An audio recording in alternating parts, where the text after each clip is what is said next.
Okay, business leaders, are you here to play or are you playing to win? If you're in it to win, meet your next MVP. NetSuite by Oracle. NetSuite is your full business management system in one convenient suite. With NetSuite, you're running your accounting, your finance, your HR, your e-commerce, and more, all from your online dashboard. Upgrade your playbook and make the switch to NetSuite, the #1 cloud ERP. Get the CFO's Guide to AI and Machine Learning at netsuite.com/tech. netsuite.com/tech. Bonjour, ici Patrick Pierrat, éditeur d'InfoBref. Voici l'essentiel des nouvelles en ce vendredi 9 mai. Robert Francis Prévost devient le premier pape américain. Le cardinal américain, qui est âgé de 69 ans, a choisi le nom de Léon XIV. Créé cardinal en 2023 par le pape François, il était, avant son élection, à la tête d'un important dicastère. C'est comme ça qu'on appelle un ministère au Vatican. Né à Chicago, il a dirigé pendant de nombreuses années une œuvre missionnaire au Pérou. Le nouveau pape est qualifié de modéré. En février, il avait contredit le vice-président américain sur le réseau social X en partageant un article intitulé « J.D. Vance a tort. Jésus ne nous demande pas de hiérarchiser notre amour pour les autres. » Donald Trump a annoncé que son gouvernement avait conclu une première entente commerciale avec le Royaume-Uni. Selon les termes de l'accord, le Royaume-Uni resterait visé par les tarifs douaniers planchers de 10%, mais ne serait plus taxé sur l'acier ni sur l'aluminium. En ce qui concerne le secteur automobile, les taxes américaines visant les véhicules britanniques passeraient de 27,5% à 10%, mais pas plus de 100 000 véhicules britanniques pourraient être importés chaque année aux États-Unis. En matière d'agriculture, l'accord prévoirait que le Royaume-Uni s'ouvre davantage aux produits américains, y compris le bœuf et l'éthanol. Cependant, les détails de l'accord commercial restent à finaliser. Le président américain appelle à un cessez-le-feu inconditionnel en Ukraine. Trump a demandé à la Russie et à l'Ukraine de cesser les combats pendant 30 jours. Il soutient qu'en cas de non-respect de cette trêve, les États-Unis et leurs partenaires imposeront de nouvelles sanctions. Hier, les forces russes n'avaient pas respecté le premier jour d'une trêve de 3 jours qui avait été décrétée par Vladimir Poutine à l'occasion de la célébration de la victoire sur l'Allemagne nazie lors de la Seconde Guerre mondiale. En Ukraine, le Parlement ukrainien a ratifié hier l'accord sur les minerais conclu entre les gouvernements ukrainiens et américains. Au Québec, des élèves feront grève aujourd'hui pour protester contre l'interdiction des cellulaires à l'école. Plusieurs vidéos partagées sur TikTok ces derniers jours ont invité tous les élèves du secondaire à ne pas se rendre en classe pour s'opposer à l'interdiction d'utiliser les cellulaires dans les établissements scolaires, une mesure qui doit entrer en vigueur à la rentrée. Le ministre de l'Éducation, Bernard Drinville, a demandé hier aux parents des enfants grévistes de les raisonner en leur demandant de ne pas manquer l'école. Il dit néanmoins qu'il comprend que l'interdiction de cellulaire à l'école va changer les habitudes des élèves et que cette interdiction puisse provoquer une réaction de leur part. L'indice de fécondité a atteint au Québec un creux historique. Selon le bilan démographique de l'Institut de la statistique du Québec, le nombre de décès a dépassé l'an dernier le nombre de naissances. 77 400 bébés sont nés au Québec l'an dernier, alors que 78 800 personnes y sont décédées.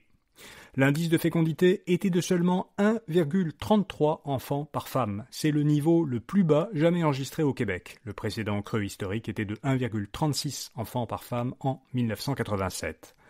L'indice demeure toutefois plus élevé au Québec que dans la majorité des autres provinces canadiennes, et il est aussi dans la moyenne des pays développés, précise l'Institut de la statistique du Québec.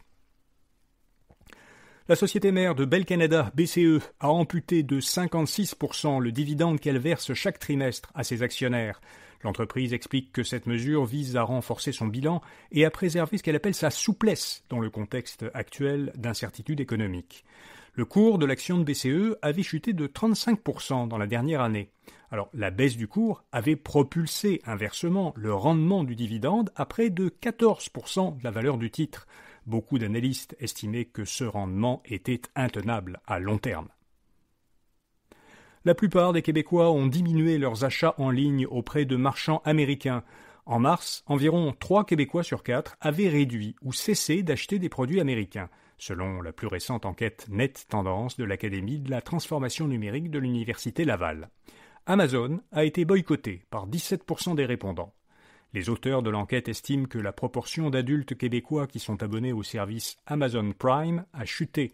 Elle serait passée de 38% en janvier 2024 à 29% en mars 2025.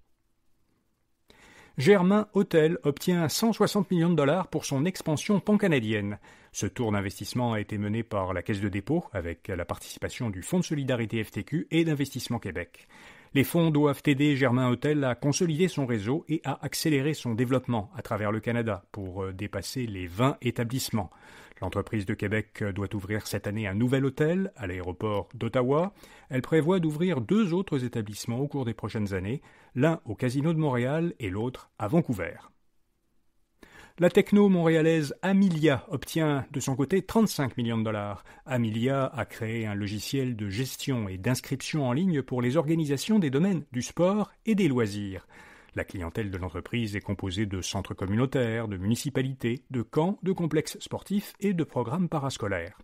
Le nouveau tour de financement, dont bénéficie Amelia, est mené par Vertu Capital, une firme de capital investissement torontoise spécialisée dans les entreprises technologiques à fort potentiel. Les fonds doivent aider Amelia à faire évoluer son logiciel et à embaucher du personnel.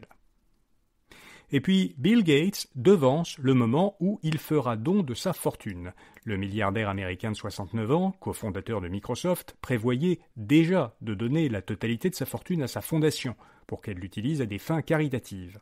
Bill Gates a annoncé hier qu'il comptait accélérer son projet. Sa fondation devait initialement utiliser les fonds très progressivement pour financer des projets jusqu'à plusieurs décennies après le décès du milliardaire. Elle devra désormais accélérer et utiliser l'intégralité de ses fonds, soit environ 200 milliards de dollars américains, au cours des 20 prochaines années. Voilà, vous savez l'essentiel.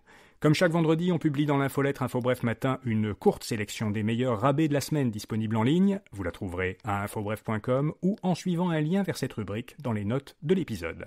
Bonne fin de semaine et à lundi matin. When you slow down and wash it all away, it's not just about cleansing. It's about resetting. Now, there's a new way to do it. Ocean Wave Cleanser from Osea is a lightweight biphase cleansing oil formulated with Undaria seaweed that leaves you with hydrated skin that feels as good as it looks. Wash away the day with Osea's new Ocean Wave Cleanser, available now at OseaMalibu.com or Ulta.com. Plus, get 10% off your first order with code OCEAN at OseaMalibu.com.